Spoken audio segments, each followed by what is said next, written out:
सरपति है, जिसके चित्त शुद्ध है उसके शत्रु भी मित्र हो जाते हैं और व्याघ्र और सर्प भी उसको कुछ नहीं करते। इसी प्रकार से तुकाराम महाराज को उन्होंने कुछ नहीं किया, तो 15 दिन वहाँ पे गुफा में वो रहे और 15 दिन के बाद तुकाराम महाराज ने भगवान को विनती किया कि आप अपना दर्शन मुझे दो। और ये जो मुझे वो बहुत कठिन प्रसंग से वो बाहर आए थे, जब वो 3 साल सूखा पड़ा था और उनके बीवी बच्चे मर गए थे और बहुत दुखदायक पीड़ादायक कष्ट में थे तो वो यहाँ पे आके बैठ गए थे। और 15 दिन के बाद तुकाराम महाराज को उन्होंने दर्शन दिया। 15 दिवसामध्ये झाला साक्षात्कार, विठो सापडाला निराकार। तो पहले निराकार दर्शन दिया ब्रह्मज्योति के रूप में, लेकिन तुकाराम महाराज कहते कि आपका ये रूप देखने में मुझे कोई रुचि नहीं है, आपके मूल रूप में मुझे आप दर्शन दीजिए। हाँ। तो वो कहते कि कर कटावरी तुलसीचा माळा, आपके कर ऐसे कटी पे है, तुलसी की माला आपने धारण की है, ऐसे रूप डोळा दावी है, ऐसा आपका रूप मेरे नयनों को दिखा हुआ है ना। ठेविले चरण दोनों विटेवरी, दोनों चरण आपके ईट पे है विठल, इस रूप का आपका दर्शन मुझे देखना है। तो ये विनती करने के बाद भगवान मूल रूप में आए वहाँ पे, और मूल रूप में प्रथम बार दर्शन रामचंद्र पहाड़ी पे दिया। तो ये प्रसंग दिखाता है, ये म्यूरल जो। कितना दूर है इधर से ये जगह? हाँ, ये जगह जहाँ ये यहाँ से 12 किलोमीटर दूर है, जहाँ पे पैदल जाते थे तुकाराम महाराज। वहाँ सब हम लोग नहीं जाते हैं। वहाँ पे जा सकते हैं, लेकिन ट्रैकिंग है बहुत बड़ा। गाड़ी जाता है ना, गाड़ी ऊपर नहीं जाता है, बेस तक जाता है। ये एक वेश्या आई थी तुकाराम महाराज को परीक्षा करने के लिए। कुछ लोगों ने, जैसे रामचंद्र खान ने कैसे भेजा था एक वेश्या को, वैसे ही ये वेश्या को यहाँ पे सालो मालो नाम के एक व्यक्ति थे, उन्होंने तुकाराम महाराज को भ्रष्ट करने के लिए, और तुकाराम महाराज को निंदा, मतलब लोगों ने क्या करना चाहिए, तुकाराम महाराज से विश्वास उठना चाहिए, इसलिए वो वेश्या को भेज दिए थे। लेकिन वो वेश्या तुकाराम महाराज का जो भक्ति थी वो सब देख के वो बदल गई और वो भी हरिनाम में मग्न हो गए। ऐसी वो बोलते कि पराविया नारी हमार रुक्मिणी समान, पर स्त्री हमारे लिए रुक्मिणी के समान हो है, और रुक्मिणी हमारी माता है, तो तुम भी मेरी माता ही हो। ऐसे करके तुकाराम महाराज उसके पैर में गिर गए। तो उसको भी ऐसा भाव जागृत हो गया कि ये कौन है व्यक्ति जिसको मैं दूषित करने आई थी, लेकिन इसने मुझे ही शुद्ध कर दिया। तो वो भक्त बन गई बाद में।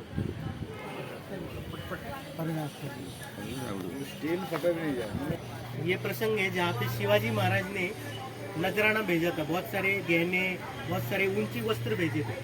तो तुकाराम महाराज ने वो लेने से मना कर दिया। उनकी जो पत्नी थी, बच्चे थे, उनको बहुत अच्छा लगा वो लेने के लिए, लेकिन तुकाराम महाराज ने वो सब निकाल के रख दिया और वापस भेज दिया उनको। तो बोले कि तुमचे ये रवित्त धन ये आम्हा मृत्यु के समान, आपका जो धन है ये हमारे लिए मृत्यु का मतलब मिट्टी के समान है। जो मिट्टी है और सोना है उसमें हम कोई भेद नहीं करते। तुमचे ये रवित्त धन ते आम्हा मृत्यु के समान। तो ऐसे कह के उन्होंने वो तुकाराम महाराज ने शिवाजी महाराज का जो धन था वो वापस भेज दिया। अभी शिवाजी महाराज ने सुना कि मैंने इतना धन भेजा, पहले से ही वो व्यक्ति बहुत गरीब है, तो स्वीकार तो करना चाहिए। ऐसा वैरागी व्यक्ति कौन है, ये देखने के लिए शिवाजी महाराज यहाँ पे आ गए। शिवाजी महाराज ने छुप के वो क्या किया, प्रवचन सुना तुकाराम महाराज, और पहला प्रवचन सुन के शिवाजी महाराज को वैराग्य आ गए, पहला ही प्रवचन सुन के। और ये बाजू के जंगल में वो रहने लगे। सब सिपाही को बोल दिए कि मैं अभी वापस नहीं आऊँगा, अभी मैं भक्ति करूँगा पूरे जीवन भर, आप चले जाओ वापस, अभी ये छात्र धर्म मुझसे होगा नहीं, अभी मैं पूरा जीवन भक्ति करूँगा। अभी उस टाइम कैसा था कि मुगलों का बहुत शासन, वो बहुत आक्रमण चालू था। मुगल थे और निज़ाम, आदिल शाही, ये सब चारों ओर से मराठों पे या हिंदू लोगों पे अत्याचार कर रहे थे। तो ऐसे वक्त पे अकाली वैराग्य आ गया शिवाजी महाराज को। तो शिवाजी महाराज की जो माँ थी जीजाबाई, जिन्होंने उनको संस्कार दिए ये क्षात्र धर्म को और खुद हिंदवी स्वराज स्थापन करने का प्रेरणा दिया, वो यहाँ पे आ गई तुकाराम महाराज से मिलने, और वो बोलने लगी कि आपने क्या कर दिया मेरे बेटे को। तो महाराज को पता ही नहीं हुआ क्या है, क्योंकि तुकाराम महाराज, शिवाजी महाराज क्या करते थे, हर रोज दिन भर जंगल में रहते थे, शाम को प्रवचन सुनने आते थे मंदिर में प्रवचन सुन के वापस जंगल में चले जाते थे, उधर फल वगैरह खा के रहते थे। ऐसा शाही वस्त्र भी त्याग दिए, सब कुछ ऐसे वैरागी हो गए थे। अभी जब जीजाबाई यहाँ पे आई, उन्होंने तुकाराम महाराज से विनती की कि आप उसको समझाओ। तो तुकाराम महाराज ने उस शाम वर्णाश्रम धर्म पे प्रवचन दिया और क्षात्र धर्म का महत्व बताया। तो शिवाजी महाराज को पता चल गया कि ये मैं अकाली वैराग्य मुझको आ गया था और अभी इसकी ज़रूरत नहीं, साधु का रक्षण भी होना चाहिए और वो किसी ने तो करना चाहिए और मैंने इतना शुरू किया है तो वो आगे लेना चाहिए, लेके जाना चाहिए। इसलिए शिवाजी महाराज फिर से तुकाराम महाराज को शरण आ गए और तुकाराम महाराज ने उनको उपदेश किया कि कंठी मिरवा तुळशी, व्रत करा एकादशी, म्हणवा हरीचे दास, तुका म्हणे मज ह्याची आस। आपसे मुझको आपसे एक ही आशा है कि आप कंठी धारण करो, एकादशी व्रत करो, भगवान हरि का नाम लो और खुद को अभिमान से बताओ कि मैं हरि का दास हूँ। और इतना करोगे तो उतने में मैं संतुष्ट हूँ, इतना आप पालन करो, इससे ज़्यादा पालन करने की आवश्यकता नहीं है, आप अपना क्षात्र धर्म अच्छे से निभाओ। तो ये सुन के शिवाजी महाराज फिर वापस चले गए। और एक बार जो शिवाजी महाराज पे आक्रमण हुआ था और वहाँ पे तुकाराम महाराज कीर्तन कर रहे थे, शिवाजी महाराज बैठे थे और बाहर से सब मुगलों ने क्या कर दिया था, घेराव कर दिया था। तो तुकाराम महाराज की जो वाणी है, भगवान को प्रार्थना किया उन्होंने कि ऐसा संकट आपने क्यों लाया, ये जो व्यक्ति है जो सनातन धर्म की रक्षा करने के लिए अपना जीवन दे दिया शिवाजी महाराज ने। तो ऐसे विनती करने से हर एक व्यक्ति शिवाजी महाराज जैसे दिखने लगा उधर और ये मुगलों को पता ही नहीं चला शिवाजी असल में कौन है। और एक जन जो था जो नकली शिवाजी थे वो भागने लगा, तो ये मुगलों को लगा कि वही असली शिवाजी, तो उनके पीछे वो चले गए। तो उतनी देर में जो असली शिवाजी थे वो तुकाराम महाराज का आशीर्वाद लेके वापस चले गए। ऐसे शिवाजी महाराज पे भी तुकाराम महाराज का बहुत असीम कृपा है।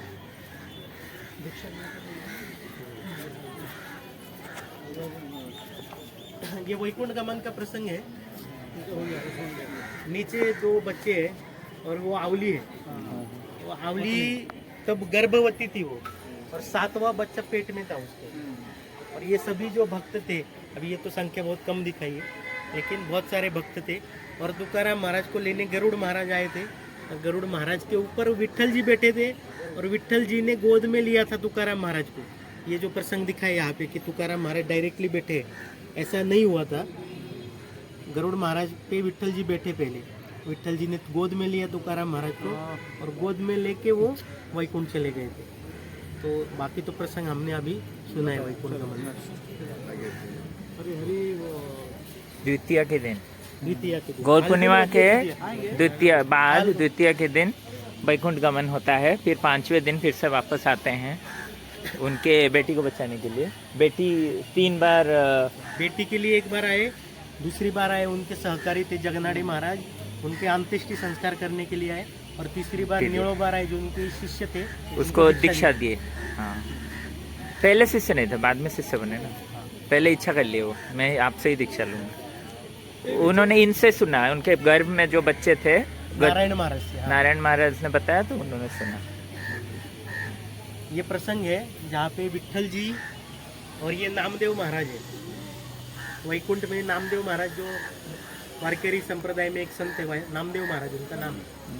तो वो तुकाराम महाराज के सपने में आए और उन्होंने उपदेश दिया कि जो अभंग की रचना है, इतने करोड़ अभंग की रचना आपको करनी है, ये आदेश विट्ठल जी से लेके उन्होंने तुकाराम महाराज को दिया। मतलब एवं परंपरा प्राप्त ऐसे कि संत ने तुकाराम महाराज को, नामदेव महाराज ने ये आज्ञा दिया कि आप 5 करोड़ अभंग की रचना करो। तो फिर वो उस आज्ञा को उन्होंने हृदय में ले लिया और उसके बाद उन्होंने रचना शुरू किया। 5 करोड़ अभंगों का उन्होंने रचना पूरा की वैकुंठ जाने से पहले। और 41वें साल वो वैकुंठ चले गए, सदेह, इसी देह के साथ वैकुंठ चले गए। नामदेव किसके शिष्य हुए? नामदेव विसोबा खेचर नाम के एक साधु थे, उनके शिष्य थे। वो भी भक्त थे विट्ठल जी के। अच्छा, वो उनके कॉन्टेम्पररी थे तुकाराम के? नहीं, वो 12वीं सदी में थे नामदेव। सपने में आए ना, ये सपना है वो स्वप्न है। तुकाराम सपने में आके इनको बोल रहे हैं? नहीं, ये नामदेव है ना, ये स्वप्न में आके तुकाराम महाराज को बोले। ये सब सोए हुए हैं, तुकाराम महाराज भी नींद में अभी, लेकिन वो स्वप्न में देख रहे हैं वो। हाँ, ये सपने में उनको आदेश दिया नामदेव ने। अच्छा, मैं जानता नहीं था, कॉन्टेम्पररी नहीं है वो, सीनियर। तो ये आवली है जो हर रोज तुकाराम महाराज बिना, जब जहाँ पे भी जाते थे वहाँ पे वो उनके लिए प्रसाद लेके जाती थी और उनको खिलाती थी, सब कुछ लेके। वो बहुत पतिव्रता थी जब तक तुकाराम महाराज प्रसाद ग्रहण नहीं करते थे तब तक वो प्रसाद नहीं लेते थे और भगवान को गाली देते थे। वो किसका भक्ति मंगल क्या है बोलते? मंगलाई मंगलाई। एक देवी है, ये भंडारा जो पहाड़ी है वहाँ का प्रसंग है। तुकाराम महाराज बहुत 3 पहाड़ पे जाते थे और 3 पहाड़ पे वहाँ पे जाके वो कीर्तन करते, भजन स्थली बोल सकते हैं हम, तुकाराम महाराज के भजन स्थली। आज भी बहुत वाइब्रेंट स्थान है वो, वहाँ पे बहुत ही अच्छे वाइब्स है। और वहाँ पे एक झरना है जो भगवान के चरणों से निकला है। जब एक बार आवली वहाँ पे गई थी ना तो वो प्रसाद लेके गई थी और उसके पैर में कांटा गड़ गया, तो कांटा गड़ गया तो वो गिर गई। अभी तो जो रोटी थी, प्रसाद था, वो सूखा था तो वो गिर गया नीचे। तो वो तो वापस ले लिए कोटर में, लेकिन पानी है वो तो चला गया ना अंदर। तो अभी जब भगवान आए वहाँ पे, भगवान ने कांटा निकाला उसके पैर से और छोटे बालक करोगे ना, हाँ छोटे बालक में आके वो कांटा निकाला। और अभी कैसे कांटा जब गड़ता है पैर में तो दुख होता है, कांटा जब निकालते तभी भी दुख होता है, और कांटा निकालने के बाद भी दुख मतलब और थोड़ी देर रहता है। लेकिन वो भगवान ने ऐसा कांटा निकाला ना तो उसको निकालते वक्त भी तकलीफ नहीं हुआ, निकालने के बाद भी दर्द नहीं हो रहा था उसको। वो बोले कि तुम कौन हो, तुम्हारा इतना कोमल हाथ है कि तुमने कांटा निकालते वक्त भी समझ में नहीं आया और निकालने के बाद भी दर्द नहीं हो रहा है, तुम्हारा नाम क्या है? तो भगवान बोले मेरा नाम विट्ठू है। तो विट्ठू नाम सुनते ही उसका क्या हो गया, उनको और तुकाराम महाराज को उन्होंने जो खाना लेके आई थी वो परोसा, लेकिन क्या वो पानी तो गिर गया ना, वो तो ला नहीं सकते। तो भगवान ने क्या किया, आपने जो अंगूठा था दाहिने पैर का वो ऐसा गाड़ दिया मिट्टी में, तो वहाँ से झरना एक पूरित हो गया। तो वो झरने का जो पानी है, हाँ, तो वो भंडारा पहाड़ पे आज भी झरना है और वो कुआं बनाया उन्होंने वहाँ पे, वो कुएं में गिरता है वो पानी और उसी पानी से वो सब वहाँ पे स्नान करते हैं, खाना बनाते हैं। तो चरणामृत से ही नहाते वो लोग, चरणामृत से ही खाना खाते, चरणामृत पानी पीते। प्रभु जी कुछ मिस हो गया एक्चुअली कि वो कांटा निकालने के बाद वो गाली दी, बिट्ठू नाम बोला जब इन्होंने, हाँ। तो फिर क्या हुआ? वो विट्ठू नाम सुना ना तो वो उसका नेचुरल रिफ्लेक्स बोलते हैं, एकदम हाथ पत्थर की ओर चला गया उसका, फिर मारने लगे। मारने वो तब तुकाराम देख लिए तब तो वो तुकाराम महाराज के पीछे जाके छुप गए, ओ छिप गए। अच्छा अच्छा, ऐसा बिट्ठू चले गए ऐसा, वो देखो तुम्हारी पत्नी को संभालो। तो झरना क्यों आया? पानी के लिए? वो पानी गिर गया था ना वो कटोरी में से। अच्छा, वो पानी फिर कहाँ से आएगा? तो उन्होंने उंगली, समझ गया। हरे कृष्ण। मैं रिकॉर्डिंग कर रहा हूँ ये जो यार, समझा करो। 13 दिन तो के बंद कर बाद देता हूँ, आप लोग करो। भगवान ने खुद से नहीं, आपके रख लो नहीं तो नहीं। अभंग का गाथा दिया। अभी यहाँ पे तो पत्थर नहीं दिखा है, लेकिन वो पत्थर को बांध के वो जो अभंग का गाथा है ना वो वापस लाके दिया था, और बाल गोपाल रूप में आए थे भगवान। तो यहाँ पे म्यूरल में दिखा है कि विट्ठल जी के रूप में आए, लेकिन वो बाल गोपाल रूप में सबके सपने में गए। और भगवान ने जब जब दर्शन दिया तुकाराम महाराज को, प्रथम दर्शन छोड़ के हर एक बार बाद में बाल गोपाल रूप में उन्होंने दर्शन दिया।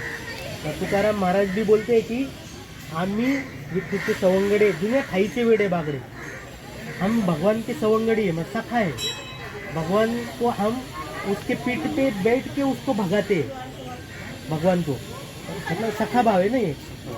तो बोलते कि हम भगवान के सखा है। तो जिस जो रामायण में हम बंदर थे उनके साथ, ऐसे तुकाराम वर्णन करते हैं महाराज जी। हर एक मतलब जहाँ जहाँ उन्होंने लीला किया है ना वहाँ वहाँ मैं मौजूद था, ऐसे बोलते तुकाराम महाराज एक अभंग में। और ये प्रसंग है जब वो एक आनंद डोह में उनका गाथा विसर्जित किया गया था और वो वापस भगवान ने लाके 14वें दिन आया ना 14वें दिन 14वें दिन आया। हाँ, श्री भगवान वो गिफ्ट दिया था एक मछुआरे ने, तो भगवान के स्वीकार करते अभी भी पहनते हैं, अभी भी देखा पहनते हर हैं। जगह देखा जाता है। हाँ। ये तुकाराम महाराज हर आषाढ़ी को, ऐसे वैसे देखा जाए तो महीने के वारकरी रहते हैं यहाँ पे।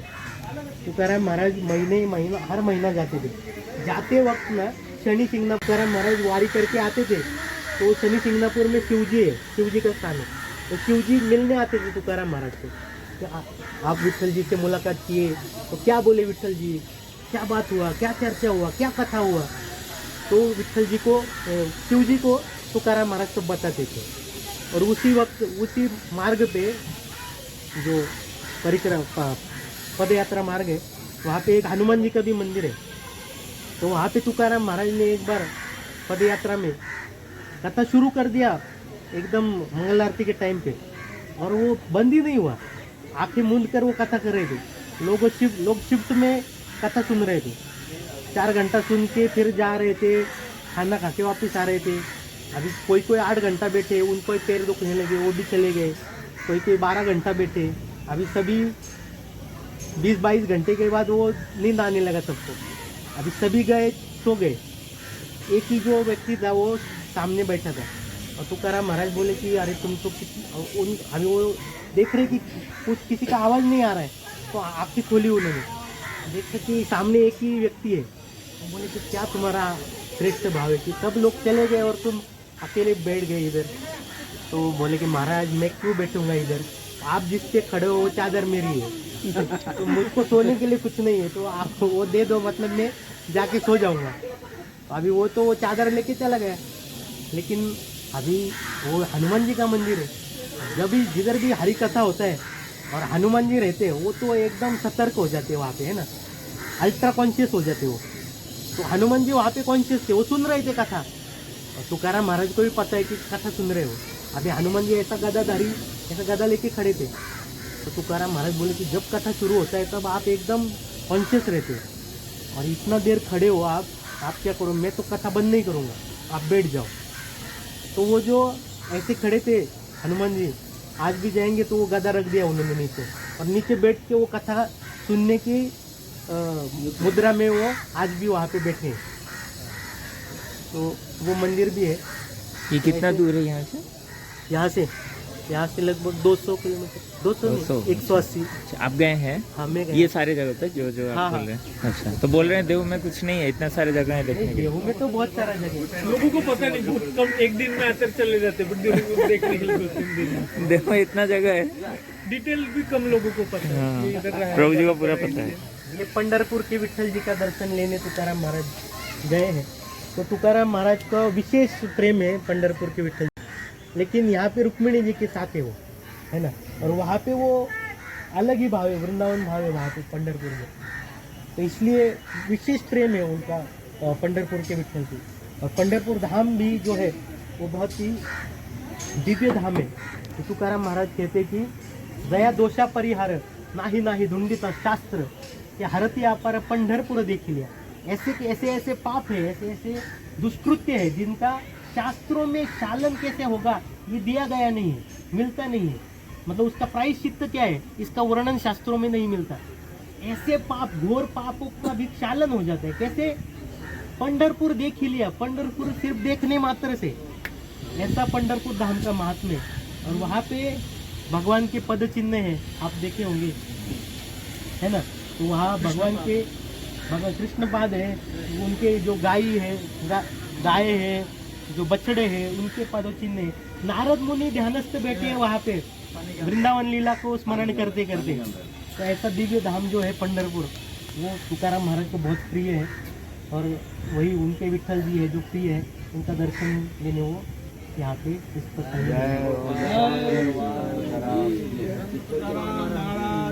जय। और है इधर और अभंग। ये जो स्थान है, यहाँ पे आखिरी प्रवचन दिया था तुकाराम महाराज ने वैकुंठ जाने से पहले। हाँ, यहाँ पे गरुड़ महाराज बैठे थे, और यहाँ से जो फ्लाइट लिया था वैकुंठ जाने के लिए, और ये बीच में आ गया था पेड़। तो इसको चरण स्पर्श हुआ था गरुड़ महाराज के, और इस दिशा से वो चले गए। जाते वक्त वो करताल गिर गए तुकाराम महाराज के। वो आज भी वहाँ पे मिलते देखने को। और परम पूज्य लोकनाथ स्वामी महाराज कहते हैं कि ये वैकुंठ जाने का शॉर्टकट है, क्योंकि यहाँ से तुकाराम महाराज आते जाते रहते हैं। जिसको भी इच्छा है वो यहाँ पे आके तुकाराम महाराज को प्रार्थना करके उनका दर्शन प्राप्त कर सकता है। ऐसे परम पूज्य लोकनाथ महाराज की वाणी यहाँ पे उद्धृत की गई है उन्होंने। तो सब विठल के पद में फोटो लेते हैं। हरे कृष्ण।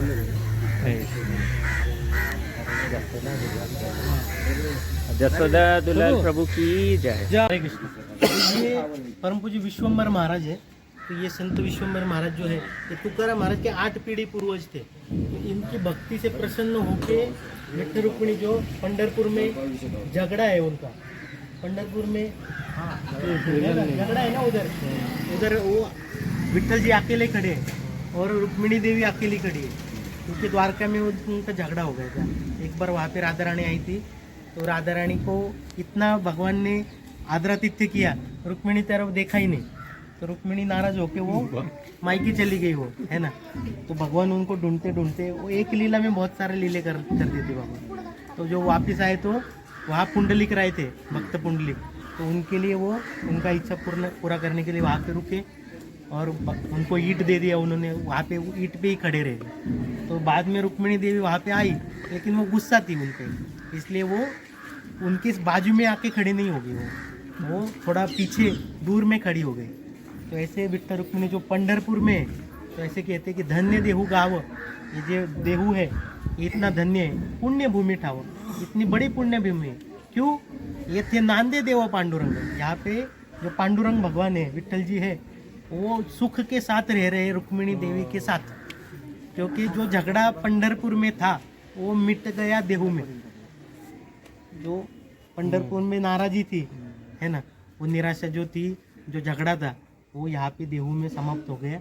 इसलिए तुकाराम महाराज की कहते हैं कि ये देहू का बड़ा धन्य है, यहाँ पे दोनों सुख के साथ रह रहे हैं। रुक्मिणी जी का जो निराशा है वो चला गया है और वो भी आनंदी है, और विठ्ठल जी भी बहुत प्रसन्नचित्त है यहाँ पे विराजमान है।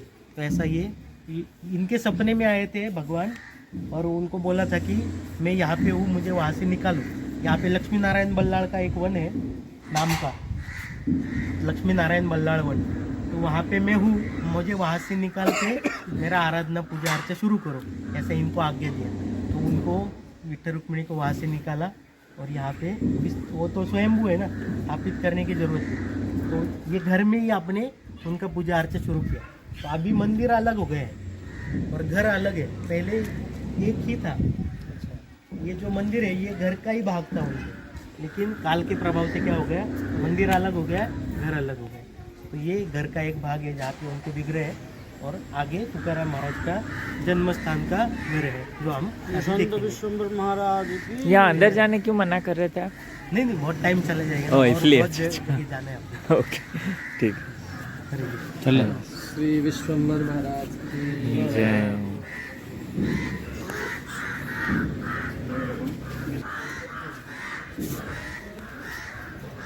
तुकाराम महाराज का जन्मस्थान।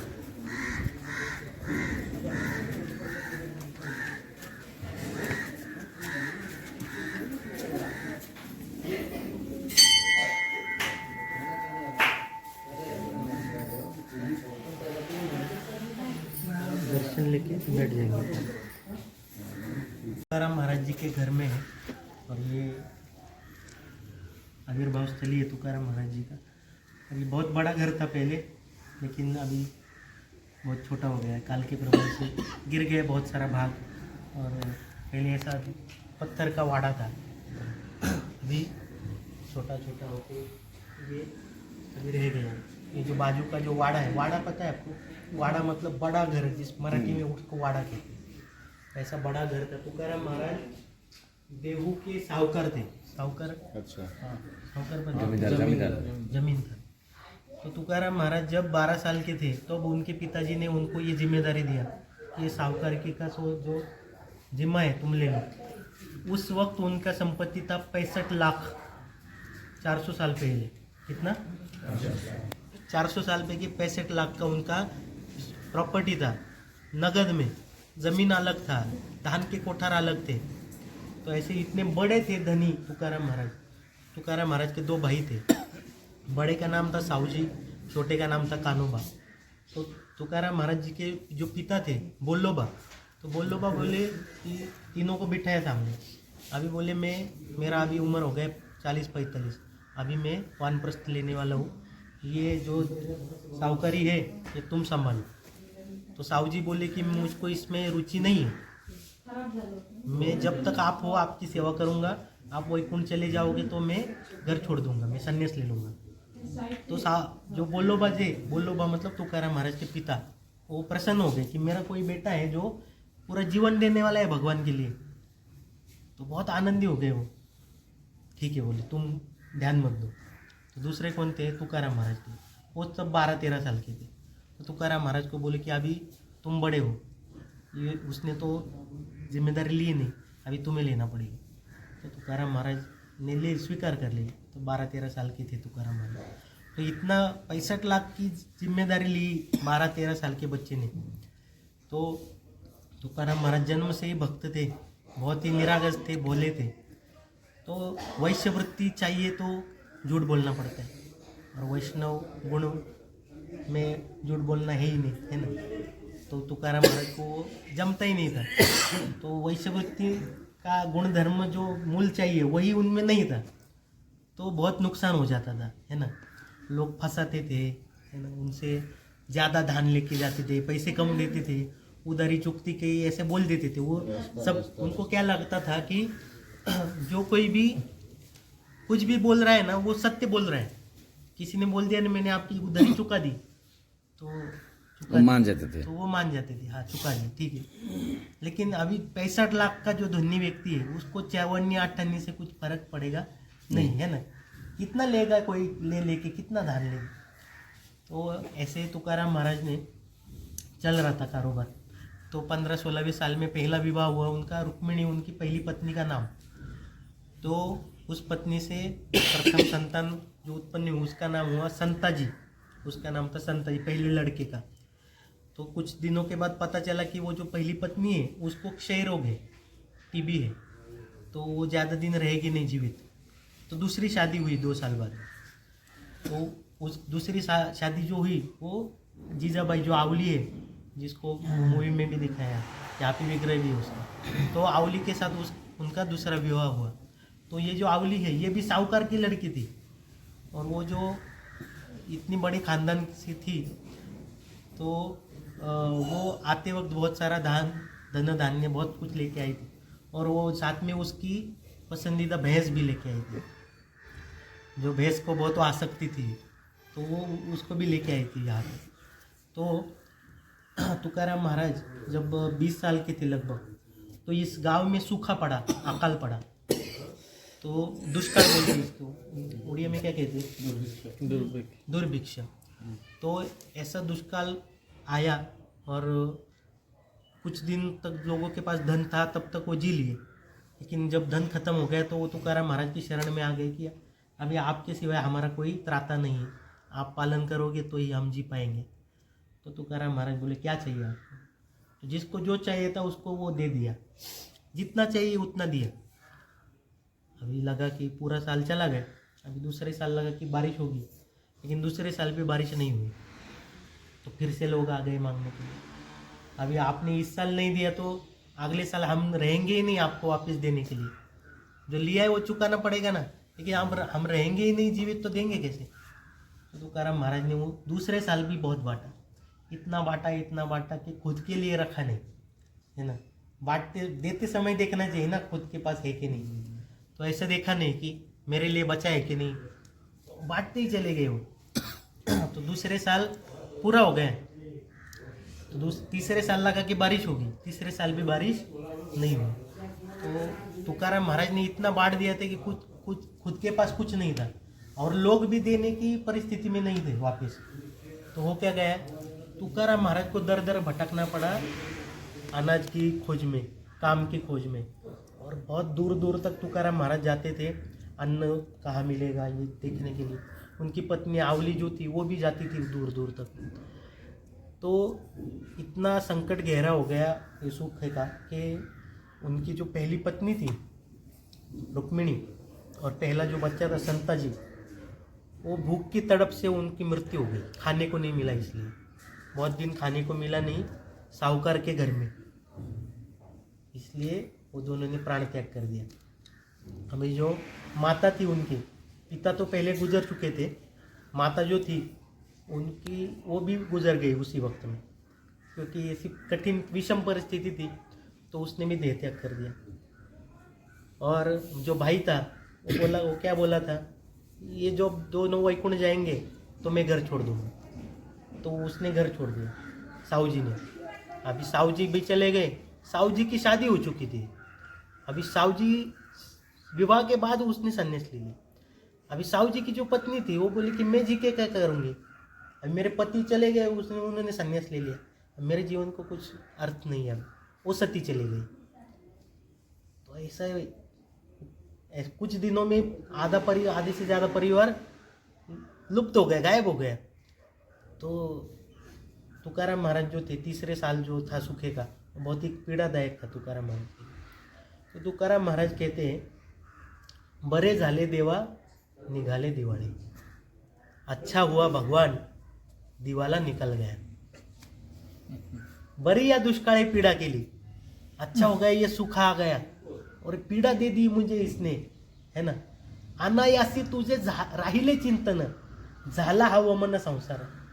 ये पीड़ा जो थी इसकी वजह से क्या हुआ, मुझे आपका स्मरण होता रहा, और ये जो संसार है वमन जैसे हो गया,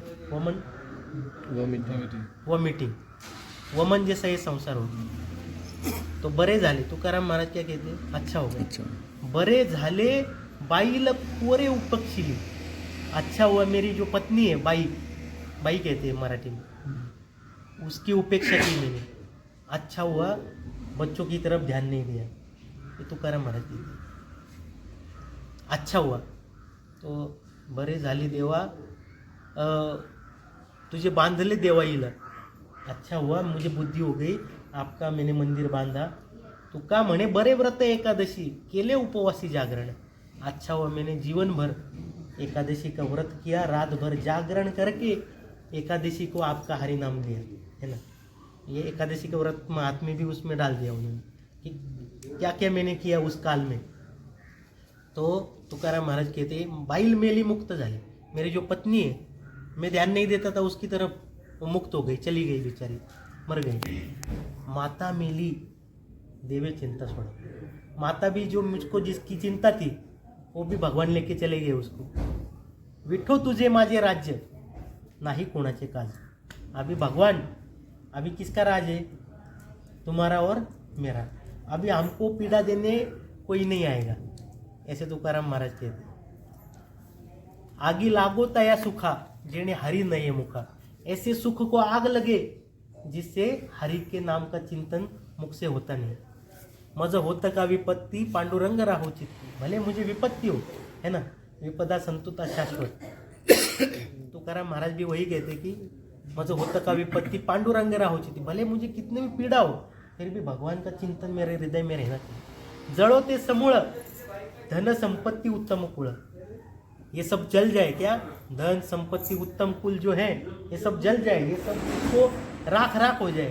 तुका म्हणे देवा जेणे घडे तुझी सेवा, जिस किसी भी माध्यम से आपकी सेवा होगी वो सब करो, ये भगवान से प्रार्थना करके उस कालखंड में। अब ये 3 साल होने के बाद तुकाराम महाराज फिर भामचंद्र पे गए, जहाँ उनको पहला दर्शन प्राप्त हुआ और पहला आज्ञा प्राप्त हुआ हरिनाम संकीर्तन के प्रचार का। और फिर जब वो गांव में आए तब उन्होंने कभी वार्तालाप नहीं किया, है ना। जैसे वैकुंठ भाव है, वहाँ लोग चलते नहीं है, है ना, वहाँ नृत्य करते, वहाँ बोलते नहीं, गायन करते। वैसे वहाँ से जब आए वो तो उन्होंने बात नहीं किया, वो अभंग में ही बोलते थे। 5 करोड़ अभंग का रचना किया, वो बोलते बोलते ही वो अभंग बोलते बोलते ही वैकुंठ गए वो। उसके बाद कभी सामान्य वार्तालाप उन्होंने किया नहीं। तो ऐसा ये वैकुंठ भाव धारण करके तुकाराम महाराज भामचंद्र से यहाँ पे आए और पूरा जीवन यहाँ पे ऐसे व्यतीत किया। और यहाँ पे ये जो अभी हम विठ्ठल रुक्मिणी के दर्शन लेने जाएंगे उनका एक छोटा सा कथा है, वो हम देखेंगे, या इस घर में घटित हुआ है इसलिए देखेंगे। तो हम अगर जब विठ्ठल रुक्मिणी का दर्शन लेंगे ना तो एक चीज़ को हमें निरीक्षण करना है कि भगवान जो है, भगवान का जो मुख कमल है वो थोड़ा सा ऐसा टिल्ट है, तिरछा है ऐसा, और जो निचला ओठ है वो जल गया है, निचला ओठ छाला है उसको, समझ, जल गया वो। तो हुआ क्या था, जब तुकाराम महाराज धनी थे तब का प्रसंग है कि 2 चोर यहाँ पे आए गांव में चोरी करने के लिए। अभी उन्होंने थोड़ा ब्यौरा किया कि कौन धनी व्यक्ति है, तो उनको समझ में आ गया कि तुकाराम महाराज सबसे धनी है। तो तुकाराम महाराज के घर में चोरी करेंगे। कब चोरी करेंगे?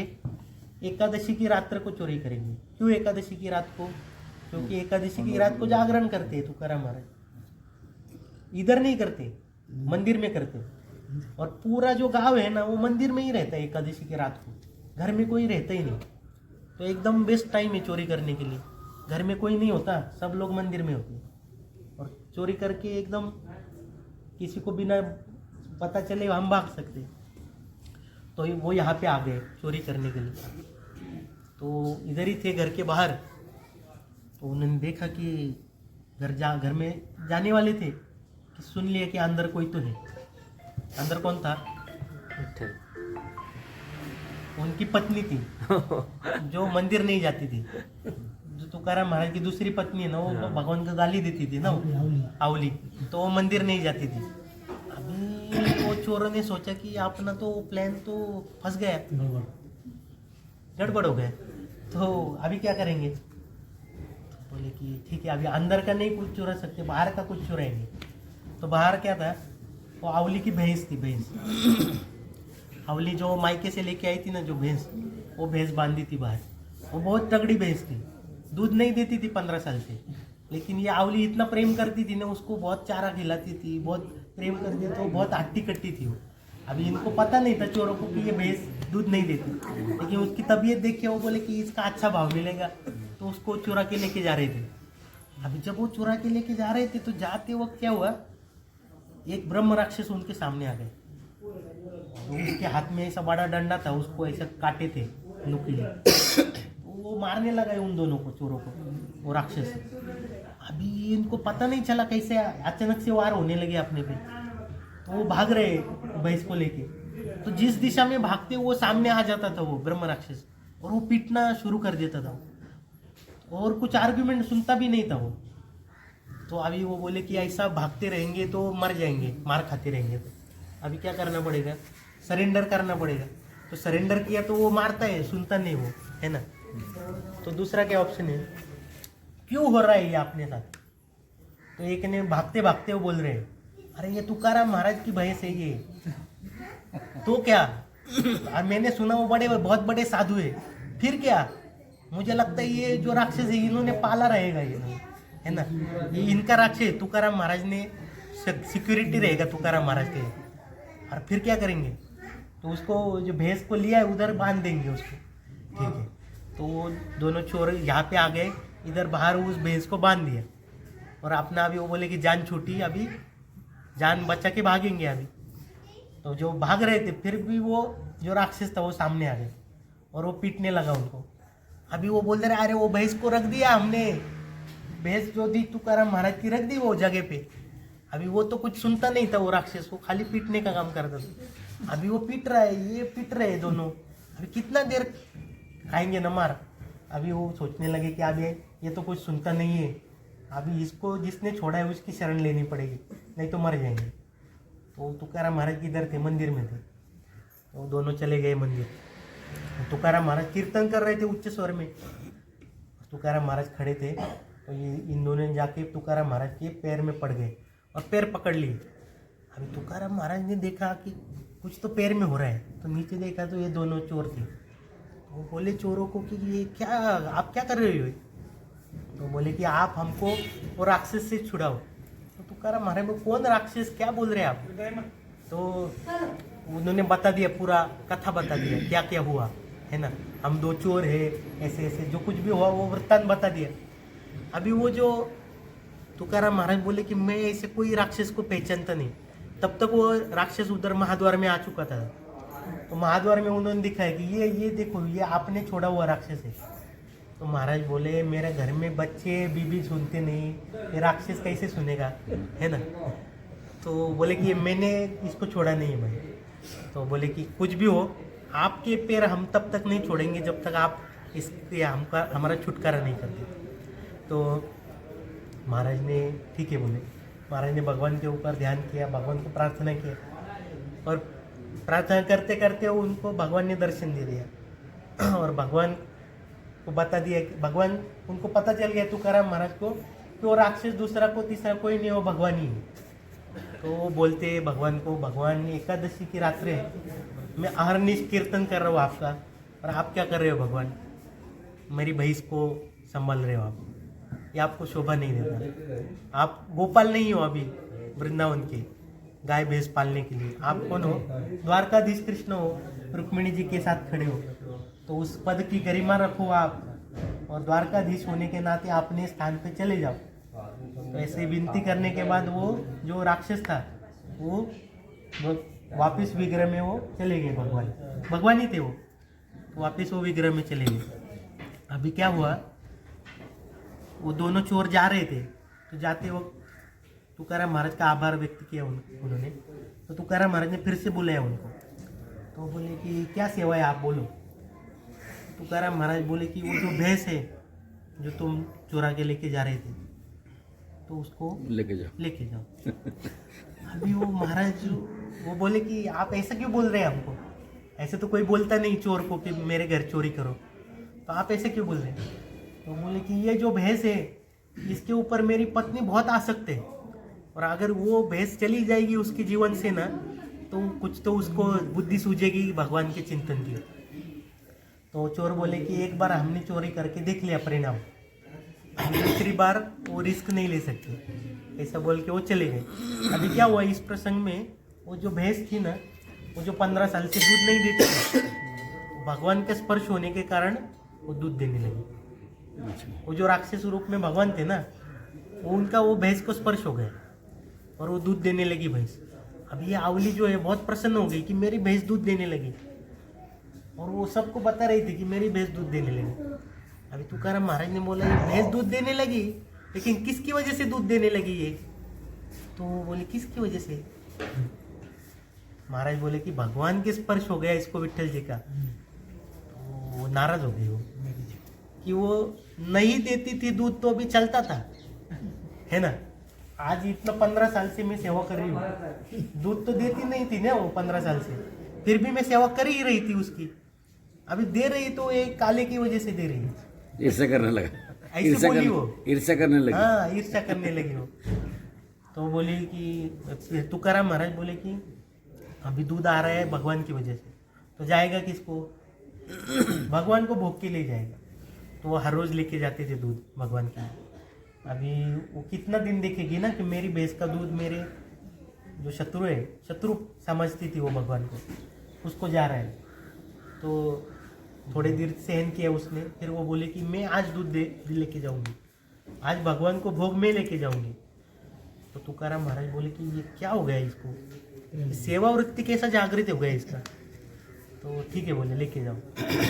तो उसने दूध निकाला, वो गर्म किया, उसको उबाला, है ना। उसको उबालने के बाद उसने कांसे के लोटे में लिया उसको। जो उबाल कम नहीं होना चाहिए, उसको क्या करना था, उबलता हुआ दूध भगवान को पिलाना था उसको। अच्छा, गुस्से में। हाँ, वो बोली कि अगर ये दूध पीता है तो ऐसा दूध पिलाऊंगी इसको कि ये जीवन भर नहीं वो ध्यान में रखेगा, पछताएगा। हाँ, और अगर नहीं पीता है ना तो क्या आज से दूध बंद, है ना। क्यों लेके जाना है दूध अगर वो पीता ही नहीं। तो अगर पीता है तो ऐसा दूध पिलाऊंगी कि वो याद रखेगा। तो भागते भागते जा रही थी, और अभी वो उबलता हुआ दूध था ना वो, भगवान को सब पता है, वो उधर भगवान थर-थर काँप रहे थे। अभी रुक्मिणी देवी ने देखा था भगवान को, भागते हुआ भी देखा था उन्होंने, उनको पता था ये रण छोड़ रहा है, रण छोड़ के भी भागे है ये, लेकिन थर-थर कभी नहीं काँपे, है ना, घबराए कभी नहीं है। ये घबरा क्यों रहे हैं आज, थर-थर क्यों काँप रहे। तो वो पूछ रही है भगवान को, भगवान आप ऐसा क्यों कर रहे हैं। तो कुछ बोल नहीं पा रहे थे, मराठी में कहते ततपप, ऐसे ततपप ऐसे बोलने में, है ना, हो जाता था। तो भगवान बोले कि अभी देखो तुम क्या होगा। उतने में वो आवली आ गई सामने, और वो उबलता हुआ दूध का लोटा उसने भगवान के ओट पे रख दिया इधर नीचे, और जो उबलता हुआ दूध था वो पूरा भगवान को पिला दिया गरम गरम।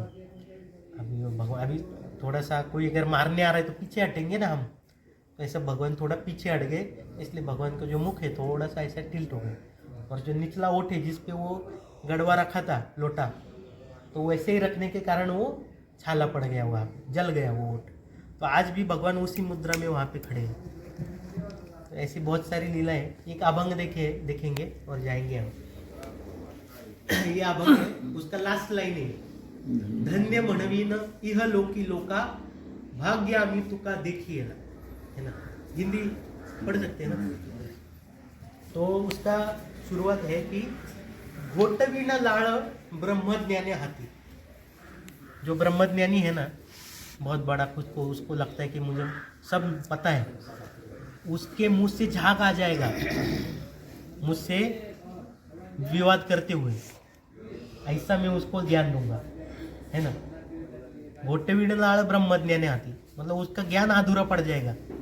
मुक्त आत्मस्थिति सांडवीन, जो खुद को मुक्त समझ रहा है ना, उसको कोई को लगता है ना कि ब्रह्म साक्षात्कार सबसे उच्चतर है, आत्म साक्षात्कार सबसे उच्च है ना, परमात्मा साक्षात्कार सबसे उच्च है। तो महाराज बोलते कि मुक्त आत्मस्थिति सांडवीन, जो खुद को मुक्त समझ रहा है ना, उसको उस स्थिति से च्युत करके मैं वास्तविक जो मुक्ति है, भक्ति जो है, सर्वोच्च सिद्धि है ना, पंचम पुरुषार्थ है, उसका ज्ञान दे दूंगा। आगे कहते हैं कि तीर्थ भ्रामकासी आनी ना आलस, जो तीर्थ घूम रहा है ना, उसको आलस आ जाएगा। एक जगह पे बिठा के मैं उसको कैसे हरिनाम में भगवान साक्षात रूप में मौजूद है, ये उसको दिखा दूंगा मैं। तीर्थ भ्रामकासी आनी ना आलस, कड़ू स्वर्गवास करी न भोग, जिसको स्वर्गवास और भोग करने की बहुत इच्छा है और वो उसको मीठा लग रहा है, भोग बहुत मधुर लग रहा है, उसके लिए वो कड़वा कर दूंगा मैं, मतलब वैराग्य उसको दे दूंगा मैं, ऐसे तुकाराम महाराज कहते। तो क्या कहते हैं कि भगवत कीर्तन में ही क्या है, सबसे सर्वोच्च साक्षात्कार है, नाम संकीर्तन में, ये मैं उसको सिखा दूंगा। भक्ति भाग्य प्रेमा साधीन पुरुषार्थ, ब्रह्मीचा जो अर्थ निज ठेवा, परम सत्य का जो निज अर्थ है, भक्ति भाग्य प्रेम भक्ति, वो मैं उसको दे दूंगा। और धन्य म्हणविल इहलोकी लोका, इस इहलोक में जो लोग हैं ना, वो क्या करेंगे, वो बोलेंगे क्या, भाग्य आम्ही तुका देखेला, कि हमारा भाग्य कि हमने तुकाराम महाराज को देखा। हमारा क्या भाग्य है, वो खुद ऐसे तुकाराम महाराज बोल रहे कि ये इनको मैं ऐसे भक्ति का महिमा बताऊंगा ना कि वो खुद से बोलेंगे कि हमारा भाग्य हमने तुकाराम महाराज को देखा, ऐसे तुकाराम महाराज के। तो तुकाराम महाराज आगे कहते हैं कि जोवरी तोवरी जंबुक करी गर्जना, जव त्या पंचांना देखिले नाही। जंबुक मतलब जो फॉक्स रहते ना, कोल्हा, क्या कहते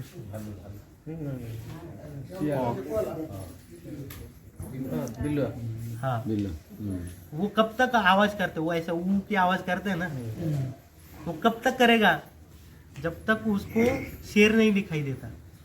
शेर को देख के वो भाग चला जाता। जोवरी तोवरी सिंधु करी गर्जना, जव त्या अगस्ती ब्राह्मणा देखिले नहीं। सिंधु कब तक गर्जना करता है, सागर, जब तक अगस्ती को नहीं देख ले, है ना। जोवरी तोवरी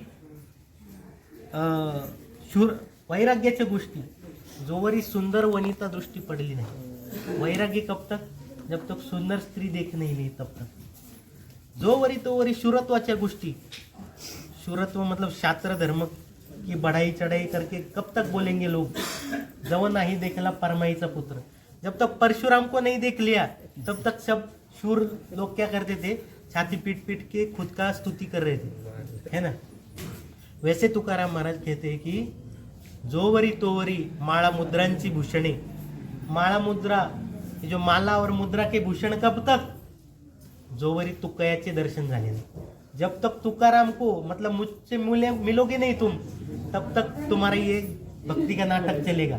तुकाराम महाराज कहते हैं भक्ति का नाटक कब तक, जब तक मुझसे मिल नहीं लेते। ऐसे बहुत ही मतलब स्पष्ट कठोर बोलते थे और उतने हृदय कोमल भी था उनका। ऐसे तुकाराम महाराज के घर में है हम, यहीं पे ये जो मार्ग है। तो तुकाराम महाराज कहते हैं कि जाता गंगा स्नान जाते वक्त मेरा दीक्षा हुआ।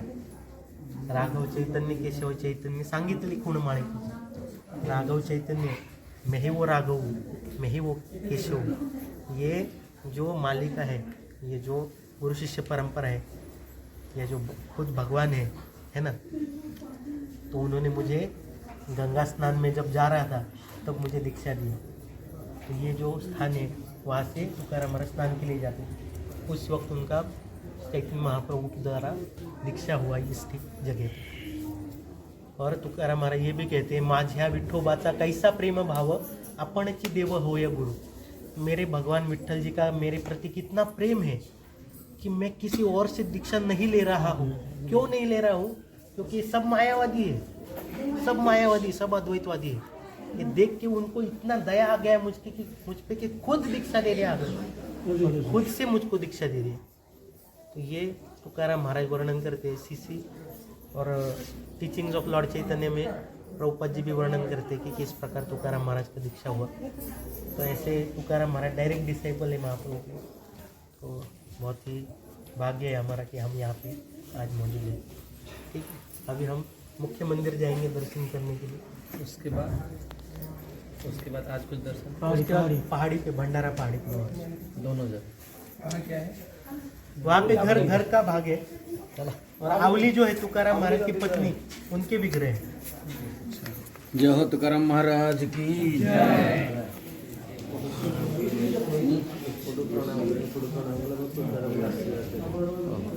के बाद तो 17वीं पीढ़ी मतलब ये उसके बाद उनके बेटे की तरफ से आ गया। हाँ, ओके, और 13वीं में क्या बोले? ये माता जी ना 13वीं 14वीं पीढ़ी की है वो माता जी। अच्छा, वो इतने वो अभी उनका उम्र 90 साल रहेगा। और उनके छोटे भाई का क्या हुआ? तुकाराम के छोटे भाई उनका भी परिवार है ना, ये एक ब्रांच है ना इधर देहू में रहते ना, वो भी हैं? उनके भी वंशज है यहाँ। 2 वंशज, तुकाराम के और उनके छोटे भाई के दोनों।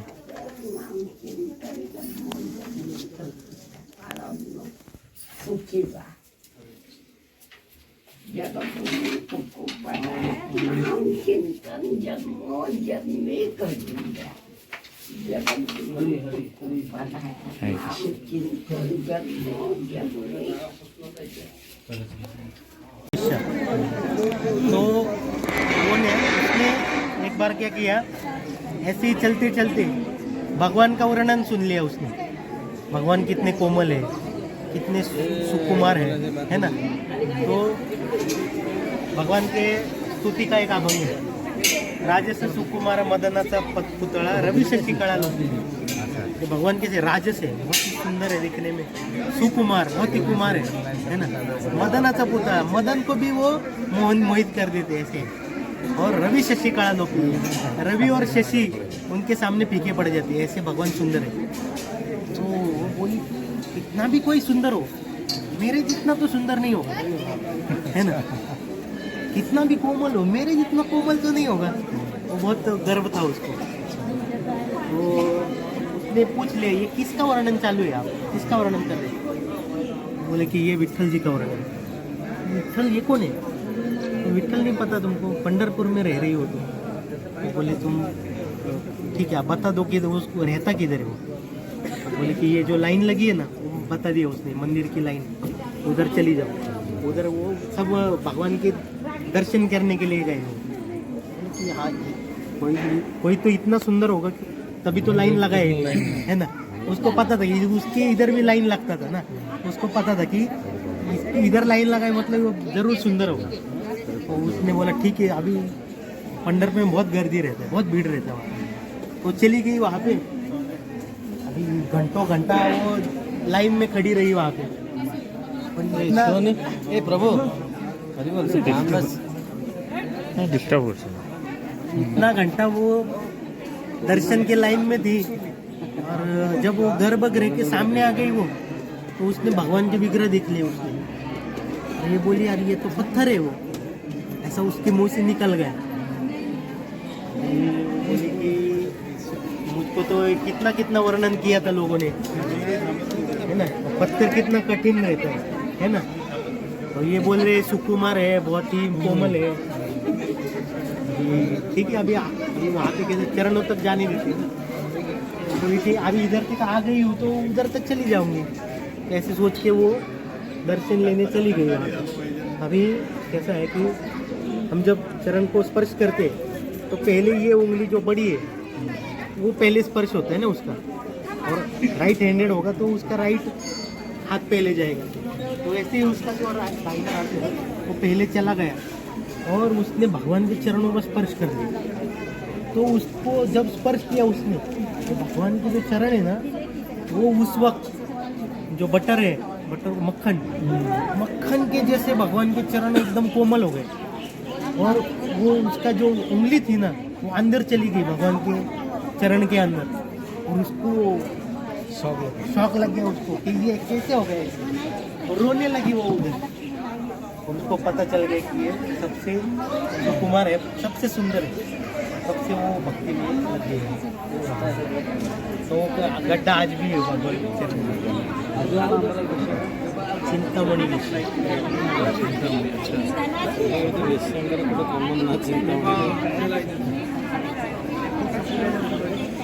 ये नया मंदिर बना राम मंदिर, जो पुराना था वो तोड़ के फिर अभी नया मंदिर बनेगा।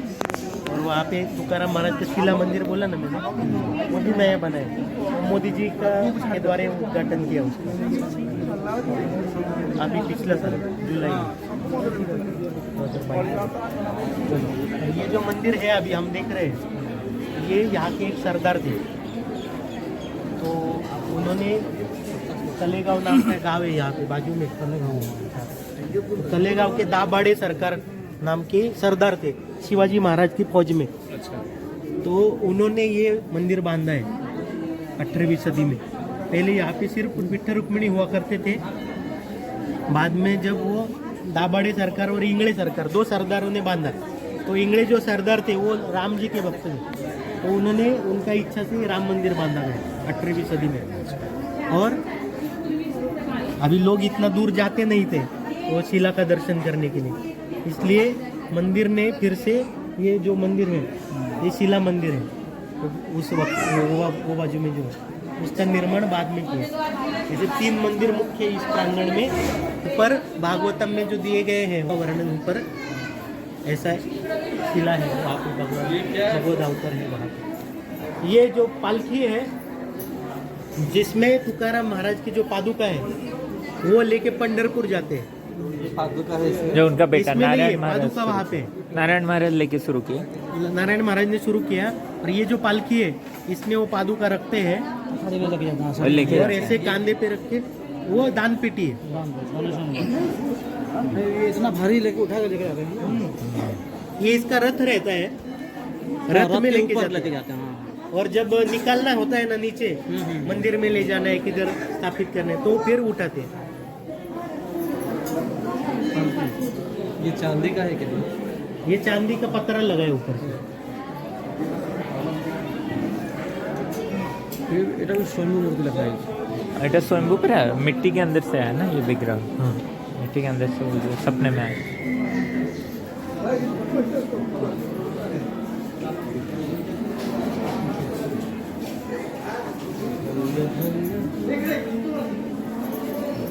और ये जो मंडप है वहाँ पे तुकाराम महाराज कीर्तन करते थे बाजू वाले, सामने भगवान है, जैसे प्रभुपाद जी करते थे ना, भगवान सामने, ऐसे ही वहाँ पे खड़े होके सामने भगवान की कीर्तन करते थे। फिर भी वो मारता रहा, तो उसके बाद क्या हुआ, उसका हाथ दुखने लगा।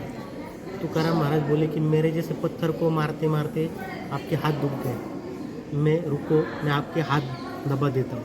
इसके बाद फिर तुकाराम महाराज ने हाथ दबा के दिए उनके, इतना मारा उसने, तो वो चला गया। फिर जो उत्सव था, मंदिर जो नया बांधा था, तो उसका उत्सव मनाया ना, तो उत्सव को वो नहीं आया था। तो तुकाराम महाराज बोले कि कोई तो आया नहीं है, तो कौन नहीं आया है? तो बोले कि मम्बा जी, उसका नाम मम्बा जी था, कि मम्बा जी नहीं आए। तो महाराज बोले मैं लेके आता हूँ। तो तुकाराम महाराज मम्बा जी के घर गए और मम्बा जी को बुला के प्रेम से, नहीं आपके सिवाय उत्सव अधूरा है, ऐसे बोल के मम्बा जी को लेके आए।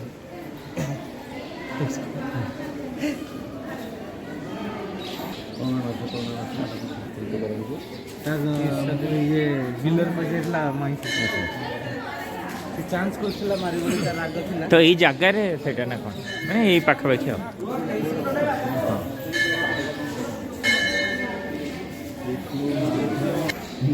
वो पहाड़ी दिख रहा है क्या? वो हाँ वो सामने वाला, वो एक पहाड़ी है जिसका नाम है गोरावड़ी। वो पहाड़ी, उस पे जाते थे तुकाराम महाराज। और ये बिल्डिंग के पीछे दिख रहा है क्या वो पहाड़, उस इसका नाम है भंडारा भंडारा। जिधर जाएंगे हम अभी तो भंडारा पहाड़ी पे तुकाराम महाराज जाते हैं, जहाँ पे काटा का, और वो जो राइट में दिख रहा है ना, वो भामचंद्र है, जो हमने वो गाथा मंदिर से देखा था। ऐसे 3 पहाड़ी पे जाते हुए तुकाराम महाराज, जिसका यहाँ से दर्शन होता है। इंद्रायणी है जो अभी देख रहे हैं, ये उत्तर दिशा में अभी प्रवाहित हो रही है। तो देहू खत्म होता है ना, तो वो दिशा बदल हो जाती है उसकी। अच्छा, सिर्फ यहाँ अभी देखो, यहाँ से देहू शुरू हो गया है, यहाँ से उत्तर बहने लगे, और वहाँ से हम जिधर आचमन किए ना, वहाँ देहू खत्म होता है, वहाँ से उसने दिशा बदली। ऐसा उत्तर दिशा सिर्फ देहू धाम की पर्टिकुलर क्षेत्र के लिए वो उत्तर दिशा में बहती है, और देहू खत्म होने के बाद वो दिशा बदल देती है, इसलिए तुकाराम महाराज इसको गंगा कहते हैं।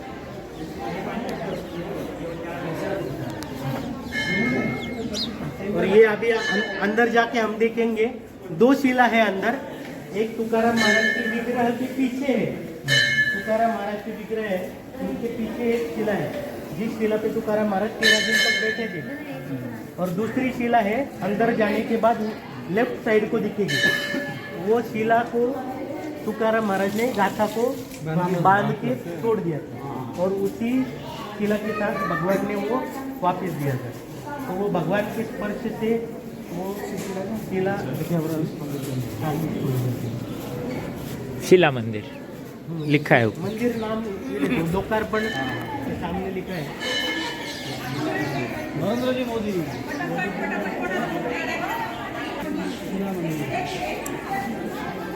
मोदी से रूपने ना एडिट भी करेंगे आई चला चले